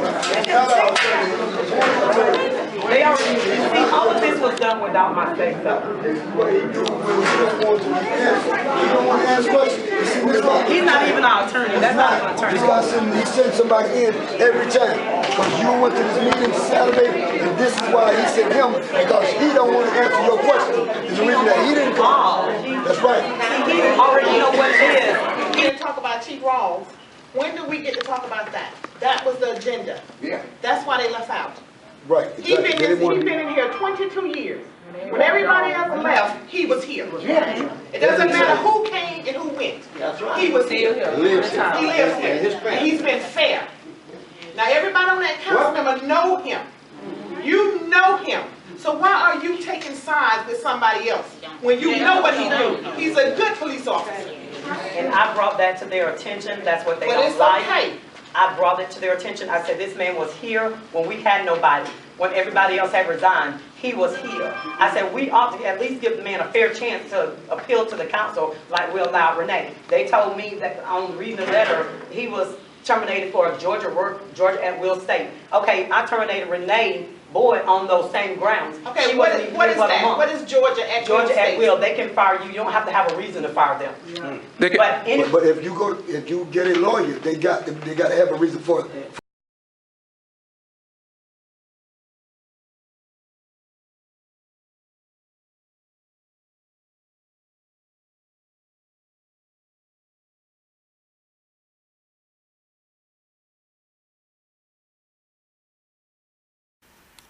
Greetings. Today is the 12th day of the Lula Smart alleged voter fraud case that took place in Brooks County, Georgia. And as you know, not a single newspaper reporter, not a single radio reporter, not a single television station has covered a single day concerning this highly publicized profile case that deals with voting rights here in the state of Georgia. And it is amazing to some, as we listen to the questions from people that come from Macon and Atlanta, to witness this third trial by Miss Lula Smart, or rather, she is the victim of Georgia State allegations by District Attorney David Miller, Secretary of State Brian P. Kemp, the G.B.I's, and Governor Nathan Deal. After all, it was Nathan Deal who removed members from the Brooks County Board of Education that was part of the Quitman 10+2. Many people are amazed at how could they have a voting rights case with little to no news media coverage. Listen, I'm not going to talk about Quitman anymore. I want to share with you a couple years ago when I was called to a little town in Whipple-Lue, Georgia. And I want you to listen to what took place in Whipple-Lue, Georgia, and be advised that press releases were sent out to the news media. But guess what? They did not show up. No, they did not show up for whatever reason. But the Ghetto Free Press was there. The Ghetto Free Press did not want history buried, lost, or covered up forever. So listen to what the NAACP is saying about voting rights in dealing with the black African American people. And once again, Eric Holder of the Justice Department, the National Democratic Party, the State Democratic Party, all must be on guard, and they must come and review the foundation of these 12 outstanding citizens in Quitman and put the puzzle back together, if it ever was. Once again, Whipple-Lue, Georgia, they called me just like they did the other news media outlets. They waited on the other news media, and Bobby Worthy said, hey, let's get this press conference on the way. Brother Rhymes is here. He is the press. So let's go. And I did it. And because I recorded, guess what? This history was not lost. And what did the Secretary of State, Brian P. Kemp, say about this? Listen, please. CP and other concerned citizens in this community tell you their stories because they know more about it than I do. Go ahead. My name is Reverend Larry O'Hara for the Georgia State Conference of the NAACP. I'm here on the behalf of Mr. Hall. We have a clear case of voter fraud in Whipple-Lue, Georgia. Number one, Mr. Lace Futch allegedly paid individuals to vote for him. And you know clearly that's against the law. Number two, Mr. Lace Futch allegedly had individuals from Coffee County and Pearson, Georgia to come over and vote for him in the city of Whipple-Lue. Number three, there are allegations that persons from Pearson, the neighboring city of Whipple-Lue, voted in the election for Mr. Futch. Now how in the world could anyone from Pearson, Georgia vote in an election in Whipple-Lue, Georgia? How in the world could someone from Coffee County, the neighboring county, come over and vote in a city election in Whipple-Lue? How can that be done? This is America. America, the country that I fought 22 years in the military for, and I went for that flag over there, and Then I come over here in America and I got to come right back here and fight again in the United States of America. This is not a white America. This is not a black America. When you say that you're American, you don't say you're black American, or you don't say you're white American. You don't even say that you're Mexican American. What you say is that you are an American, and that's what you are. And Americans have rights. So let's stand up for our rights. Let's vote for our rights. Mr. Lake Punch should be in jail, as far as I'm concerned. The NAACP want to bring this out to everyone. Not just in Whipple-Lue, not just in the state of Georgia, but all over the United States of America. Not South America, not Central America, but the United States of America. Things like that is not supposed to happen here. That is why we do what we do. The NAACP is here for rights, American rights. It don't matter who you are or where you come from. Here in Whipple-Lue, you want to fix that. We have our Lord and Savior that's above us, sitting up high and looking down low. Right now, we're asking him to look down on Whipple-Lue. Here is Mr. J. Hall. Gary Hall. This is Mr. Gary Hall. Mr. Gary Hall ran for the mayor of the city of Whipple-Lue. By right, he should be the mayor, but this voter fraud is holding him back. So now we got to go through all of these laws, good ones and bad ones, laws from maybe as far back as 1800. But we got to go through all of these laws, what we call red tape, to fix this matter. Right now, let's hear from Mr. Hall. We're going to go back to November 8th when the mayor. This is kvci.blogs.com. I'm in Whipple-Lue, Georgia again. I just had to go back because when we think about the country and the time in which we live, I just must get the feel of the sensation and vibrations in the state of Georgia in this particular area anyway. And so in doing that, I got to acknowledge the people who put themselves in the limelight and on the firing line as well. They use their blood, they use their own gas to travel back and forth. So first of all, District Coordinator Larry Lockett, could you I want all you presidents and former presidents that have served the NAACP, which is the National Association for the Advancement of Colored People, which was set up in 1909, not just by black folk, but by blacks, whites, Jews, and others. So identify yourself starting over here in terms of who you are. Everybody give their name and give your position because you had thought enough to come today. Right? My name is Ernestine Thomas Stark, and I am the secretary for the Coffee County NAACP branch with 518. Larry Nixon, President, Coffee County branch, 5184. Reverend Ralph Smith, I'm with the Waycross branch, number 5244. President. Yes, sir. Reverend Larry O'Hara, District Coordinator 16 of the Georgia State Conference of the NAACP. My name is Larry Lockett. I'm Georgia State Conference District 15 and 18 Coordinator, and also I'm a member of the Waycross Branch NAACP, and a life member. All right. Anybody else? My name is Gary Hall. I'm running for Ike Mayor, and I also is Ike the President of the NAACP for Ike County. All right. My name is Arthur Brown. I'm a branch of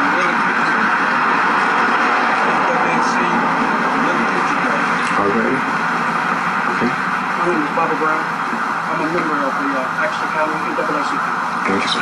And you're the Baxter? Billy Moore, member of Action County NAACP. Thank you very much. And once again, these are the freedom fighters of the civil rights movement of this era. And we have to understand that just because Dr. King left the scene, and now we understand on his birthday, people in the community come out, eat dinners and eat barbecue chicken and rolled up turtle eggs and talk about how good they are, but unless they are on the firing line, like these people are, your work and your time, in my most humble opinion, as a humble man, is a waste of time. And now, my beautiful brother, give me your final comments to all of this that's going on this afternoon. Before you give me your comment, I want to ask you a question. Was the media notified? Yes. Where are they? I don't know. Go ahead with make your point. Okay. Well, this is the end of the meeting, but I'm going to say this here. If you're not, you know there's strength comes in numbers. It only takes one man to start a war, but it takes more to fight the battle. Yes, sir. So if you're not a member, yes, sir, join up. Yes, sir. You can't do nothing if you don't join. And that's it. This is kvci.blogspot.com. George Boston Rhymes out of Valdosta, Georgia, the county of Lowndes. And I want to see justice not only here in Willacoochee, I want to see it with the Quitman 10. I do not want the work that Senator Brown did in Brooks County to be a waste. He committed himself to the Quitman 10 along with Tyrone Brooks, Helen Butler, David Lucas, who served 37 years in the General Assembly, and others. Even Reverend Joseph Lowry sent the People's Agenda group to Brooks County, all in support of the Quitman 10. But the South Georgia news media ignored all the great visits and all the great work of these historic legends in our community. I am here as a retired, as my brother O'Hara said, of the United States Armed Forces. I put my life on the line for over 20 years to fight for foreigners that I did not know. And I am determined to fight like hell for my own children and the citizens of the United States of America. And I intend to do that because that's what I do. And I'm doing what I do right now because you have a right to know. Peace be unto you, and bye-bye we go.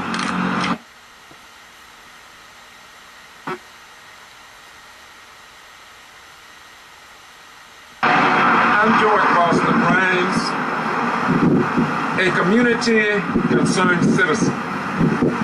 While down in Port St. Joe, Florida with President Lee Touchton of the Valdosta Lowndes County branch of the NAACP, I received a call.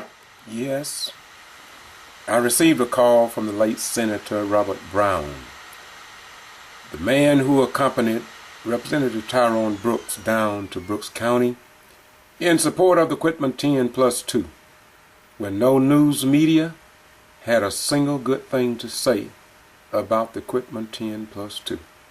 They painted their faces all over the newspapers and on TV with mug shots and their little jail uniforms. But thank God for those freedom fighters from the North that came down south, and the fight has been on ever since. And after Robert Brown's death, I had to give him a few words of condolences. And this is what I did. And I'm very proud of the work that this senator did in Brooks County. Listen, and listen well. The news media ignored him down here in South Georgia, but thank God for the Ghetto Free Press. At that time, KVCI, which was keeping Valdosta citizens informed. We did it because we love you then, and we are doing it now because we still love you just as much as I did when I wore my uniform for 21 years in the United States Armed Forces, and I served this nation with pride.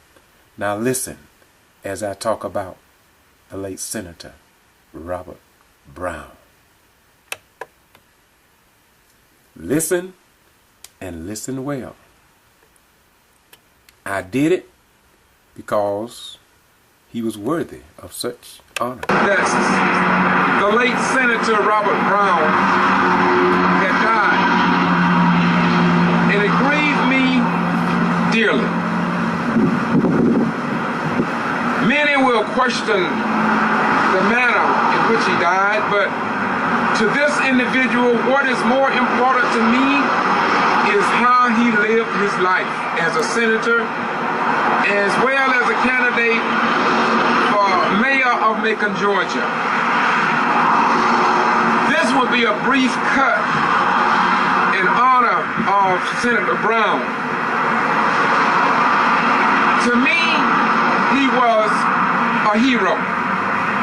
He should be aligned with Dr. Martin Luther King, Tyrone Brooks, Jesse L. Jackson, and others who traveled that great line of concern for his fellow human beings. Well, you may ask, Brother Ryans, how do you know Senator Brown?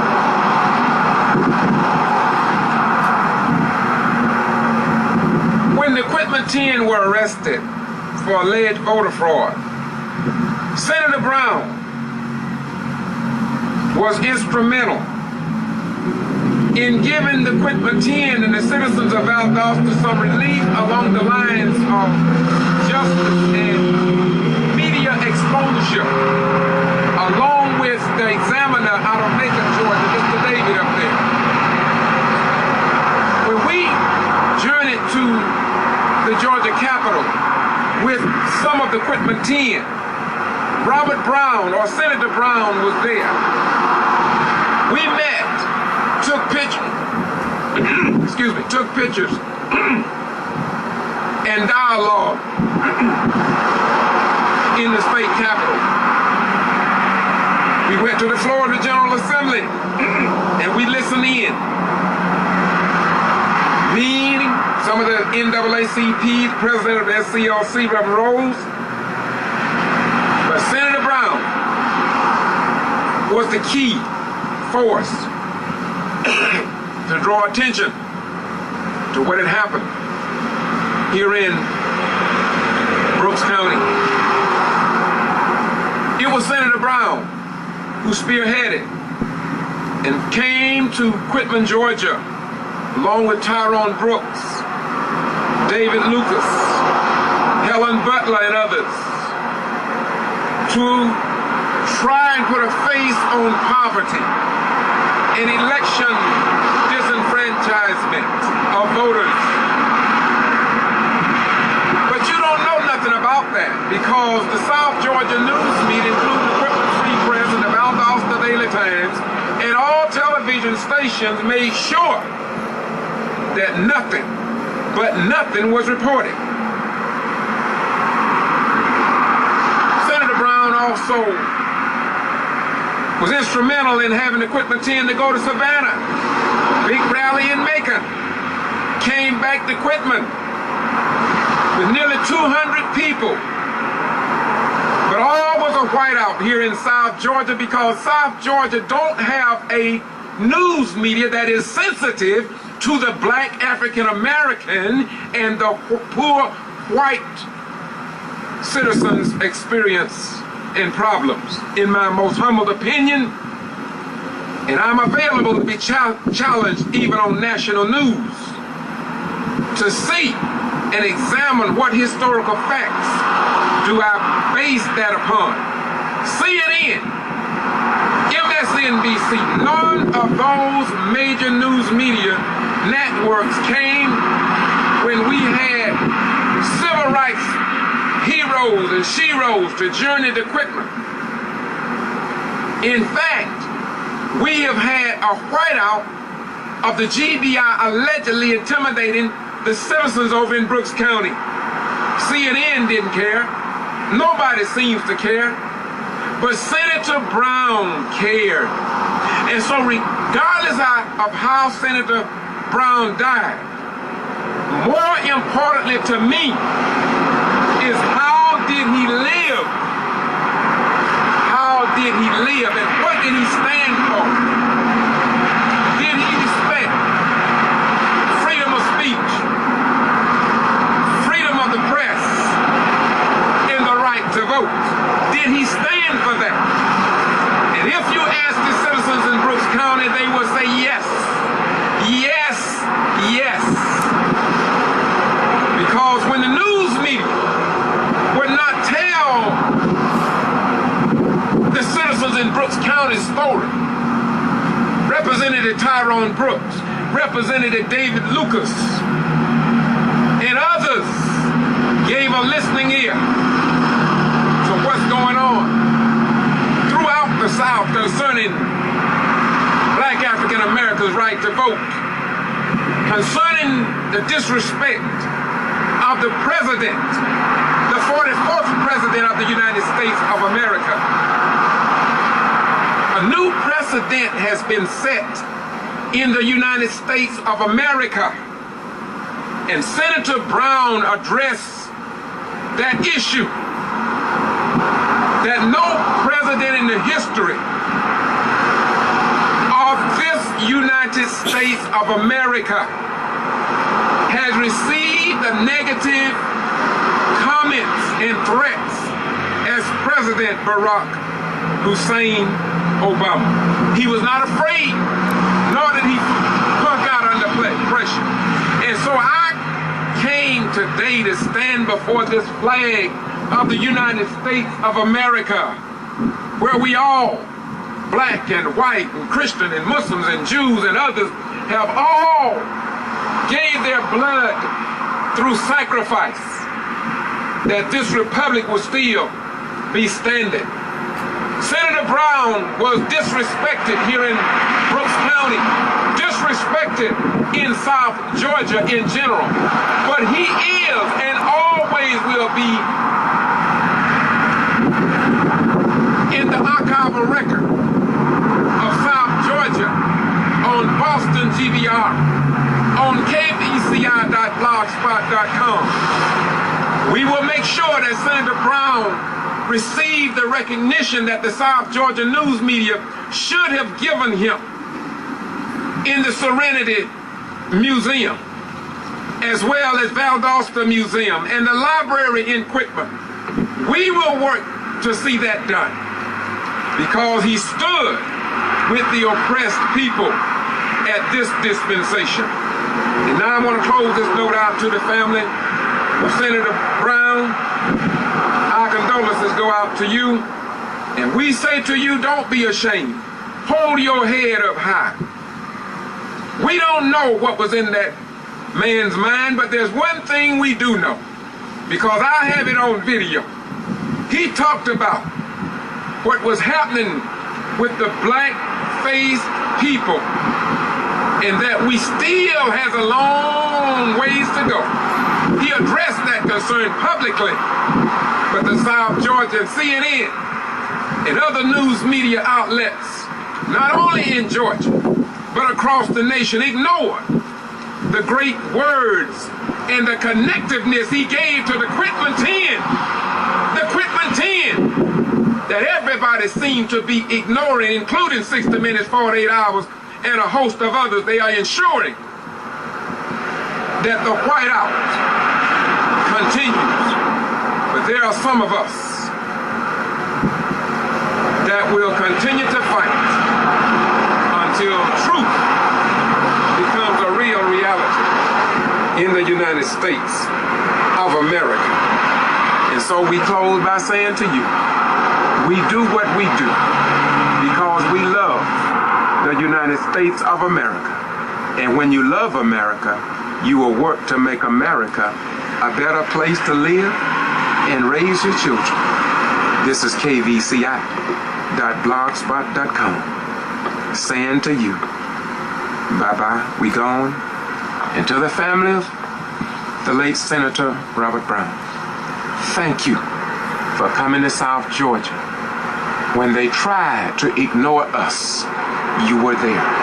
Thank you, Representative Tyrone Brooks, David Lucas, Helen Butler, Miss Ruffins, Reverend Joseph Lowry, for sending your group to Valdosta. Bye-bye, we go. And so it was. And so it was. And yet, today marks the 12th day of the highly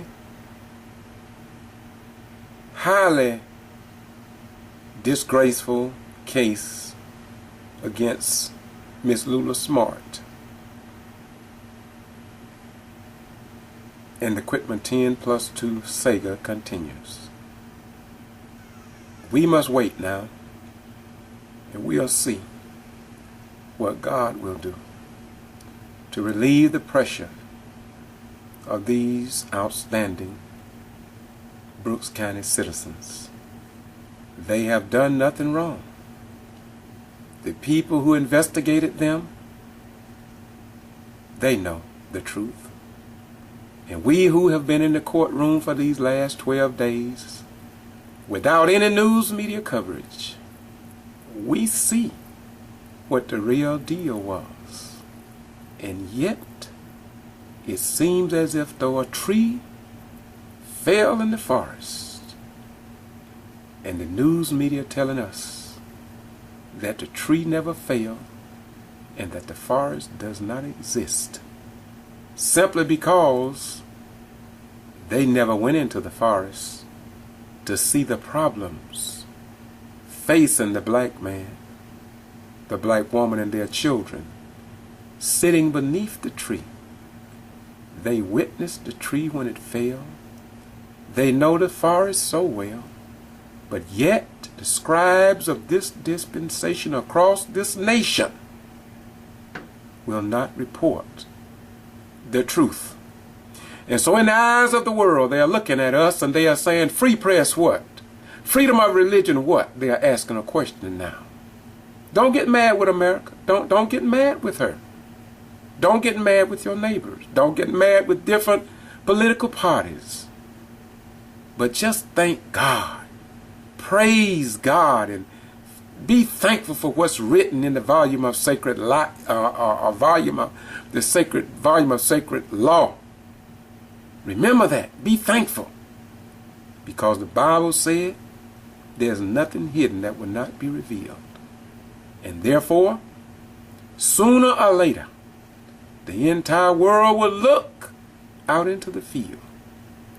And they'll say to America, and they will say to the nations of the world, you are not, let me repeat, you are not what and who you claim to be, but who you prove yourselves to be over a given period of time. And God has given America much time, if not too much time, to prove to the world, do you really mean freedom and justice for all? Are we really a nation of life, liberty, and the pursuit of happiness for all Americans?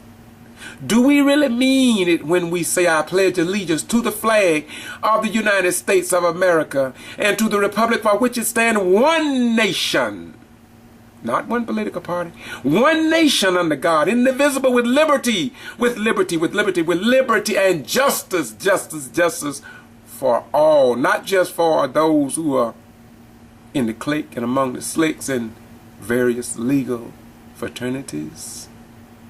Well, the late Senator Brown saw something, and he opened the door to a new reality.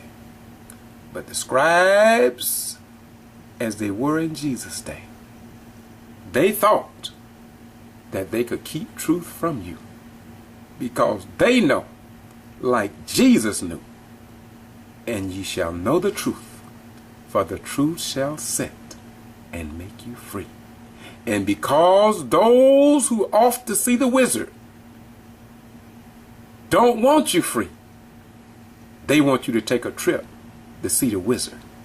But what they don't know is that as it was when Dorothy and those went to see the wizard, it was a little dog that pulled the curtain down, and all of it was exposed. America, America, America.